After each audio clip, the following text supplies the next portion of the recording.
does anyone else do this thing where they're feeling stuck, they're feeling bored, they're feeling like they're not going anywhere, and so they want to just delete everything and start again?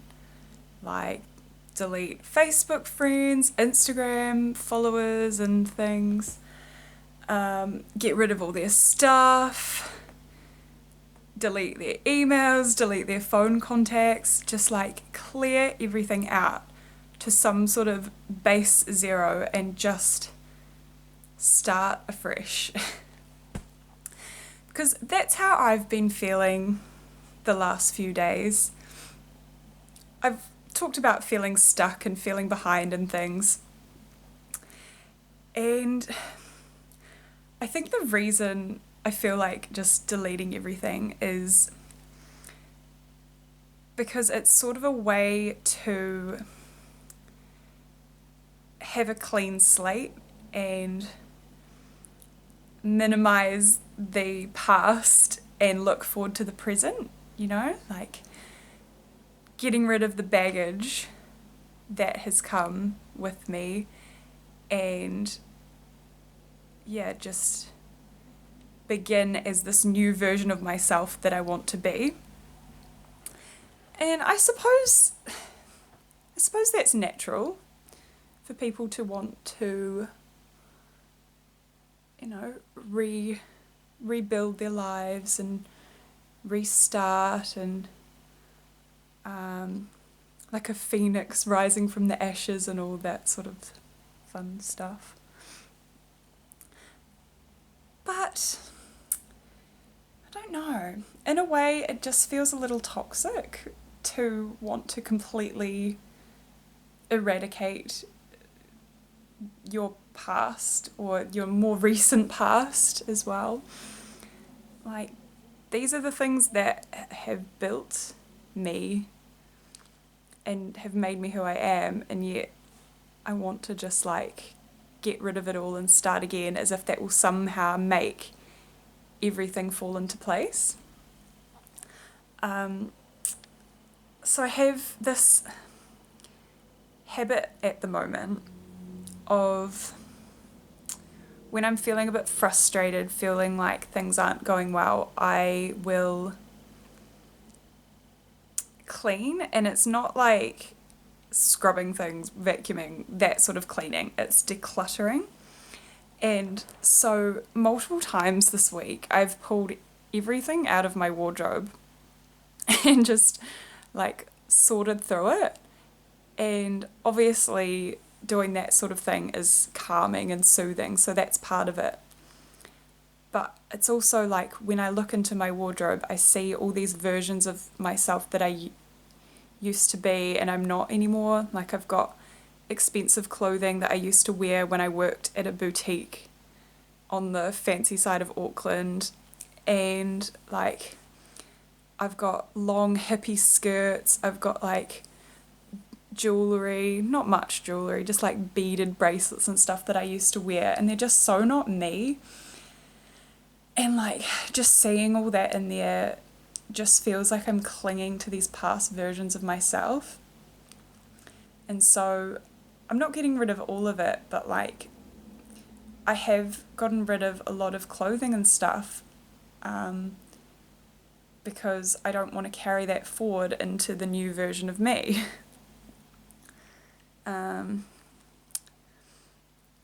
But yeah, I don't know if it's good what I'm doing because I'm pulling stuff out and putting it back and pulling stuff out and pulling it back because I realise like, oh, I still like that, you know, I don't want to completely get rid of it. But it leaves me in this weird state of mind of like just not being satisfied with the things I have around me. Yeah, and I guess that's the same with online as well, like Instagram and YouTube and things. Like when you've followed people for years and it's like you kind of look at where you've come and how long you've been watching them, and it just, part of me wants to just like stop watching them and start again, find new people, but it's also like my own YouTube channel. Like, part of me just wants to delete it all and start again. And part of the reason I make these videos is because I want to be honest and vulnerable. But like, would it be better just to get rid of it all and present a more like well put together version of myself, the author one that's going to be a writer, and you know, all my subscribers are going to go and buy my book. Like, yeah. I know that I'm a perfectionist, and so the imperfection of life and my life stresses me out sometimes. So I do what I can to try and combat that, but obviously perfection doesn't exist, so it's like really I get stuck in these loops. And like, it has been other things in the past, like I've worried about my body, I've worried about my skin, like, yeah, just certain things that I sort of get fixated on to try and perfect. It's almost like, I don't know if this is triggering, but like in terms of my body, like I always think if I can like have a clean slate, which I consider like a slim figure, then I can start to become the person that I want to be. It's not necessarily like, oh, I can wear the clothes I want to wear. It's more like, if my body's in order, then I can build upon that, like build the life I want upon that.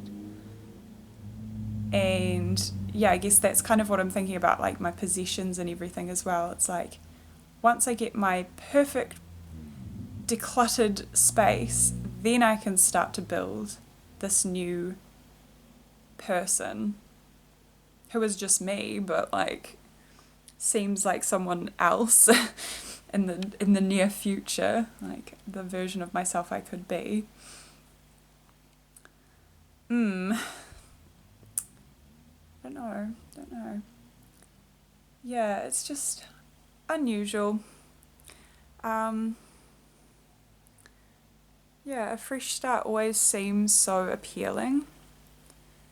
And yeah, I don't know, like, if anyone remembers the Hunger Games, and like, and I don't know if they actually said it in the movie, but in the books, whenever Katniss would go to the Capitol, they'd like clear her up and clean her and like make her sort of back to what they called base zero, which I think I mentioned earlier in this video anyway.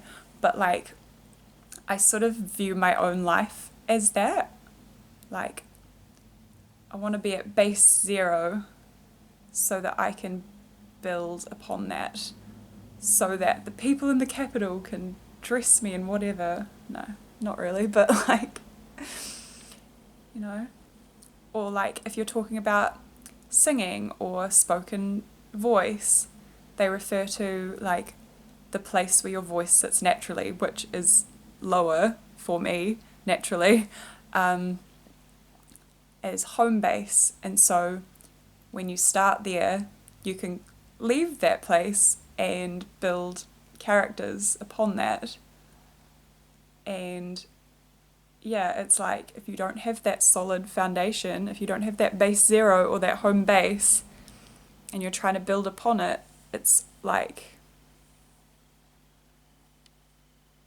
not ideal? I don't know. Yeah.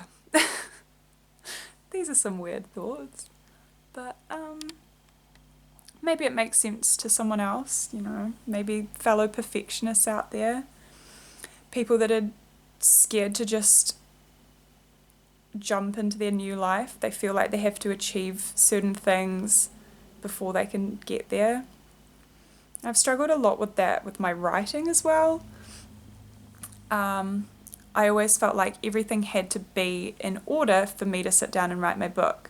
That's like long term, short term, like on the day, you know, it's all those things. It's like on the day I had to have these things done before I could sit down and write. Or I had to have certain things in order, like my room had to be tidy, whatever. And sort of more long term, I had to feel like, oh, I have to have these things in order before I can start writing a book. And I really had to train myself out of that and embrace the imperfection. Like, my room is a mess right now, obviously, because I've pulled everything out of my wardrobe. But I was writing this morning and I just chose to write because that was more important to me than having a perfect room. But now I know that I'm going to start tidying it anyway. But yeah. Yeah, there's no perfect time to start. They say it for everything in life. If you keep waiting for the perfect time, the time will escape you. You can't reset your life every time you feel like shit. You can do little things, you can make little adjustments, but unless you want to quit your job, move to England, like, stop talking to everyone you know, change your name, like, you're never gonna have that fresh start. It's okay to, like, you know, go through your Instagram and unfollow people that you don't enjoy following anymore. Like, it's natural to evolve like that. It's natural to not want the same things that you've always wanted or have wanted for a little while. But just embrace the imperfection and stop trying to redesign yourself. Because as much as you'd like to leave the past in the past, it follows you, and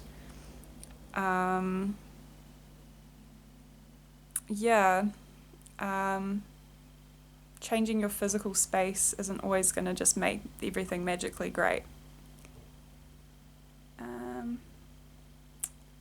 Yeah, maybe I should end on a positive note. Whatever you're doing, I'm sure is working for you, and just keep doing it. But also just remember that perfection doesn't exist, and don't wait around for perfection to start working on your dreams and yourself. Yeah. I think that will do for today. Thanks for watching.